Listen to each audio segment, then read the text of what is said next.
after Amy Winehouse OD'd. But you only said that to spark a debate. You used to do that a lot, and you didn't even make it to 27. Dies. That's a horrible word, a hateful word. There are all sorts of theories flying around. But why were you by the river in the first place? You hated water. Alice, babe, hope you don't mind me putting this stuff on the blog. You'd have probably done the same. Get it out, you used to say. Spit out the pain. Throw it all back at the world. Spoke to Chloe and Lauren earlier. Didn't talk much. We just cried. Rang your mum and dad too, but they were on voicemail.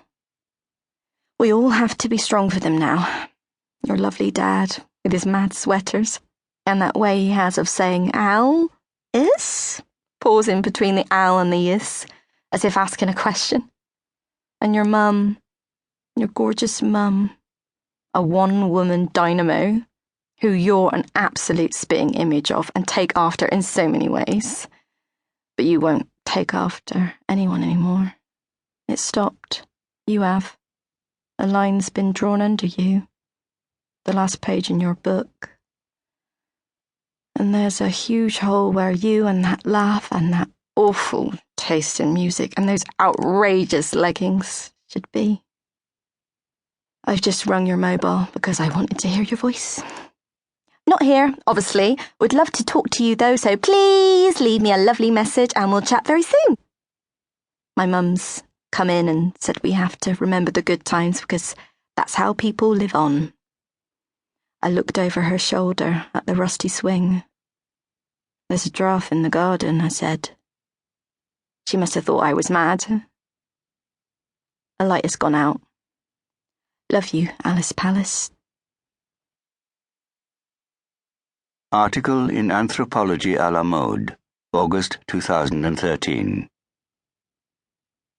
Why I Exhumed the Past. Professor Jeremy Cooke has gone from unknown academic to household name in 12 months. In this personal piece, he candidly explains how the discovery of a body sparked his research and changed his life forever. It was hardly a eureka moment, although possibly as close to one as I was ever going to get. I'd been in the library and had seen a student scrawl his initials in the condensation on the window. R.P. Robert Pierce, I think his name was, although that's immaterial. I'd been transfixed by the letters, and after he'd left had found myself inserting an I between them. One of the librarians smiled awkwardly at me. Old cookie, she was probably thinking. He's an odd one. I sat down in the student's vacated, still-warm seat. It stayed for hours, the R.I.P. So I did too. I must have dozed off, and when I woke, it was gone. R.P., R.I.P. had been there, then not there.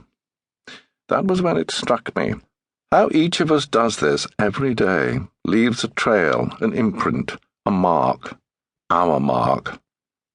Might it be possible, I pondered, to reconstruct a life out of such fragments, to reassemble a person? Piece them back together from such soluble shards?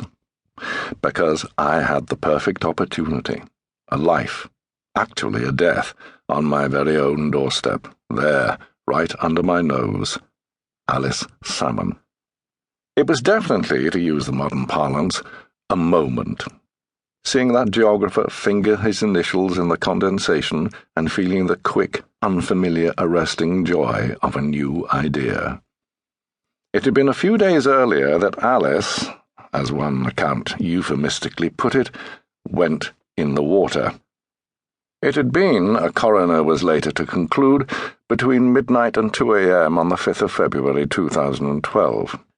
But it had been 8 years earlier, the autumn of 2004, when she'd first come here. Of course, to the world at large, and indeed me initially, she was just another fresher then, one of thousands I've seen over the decades.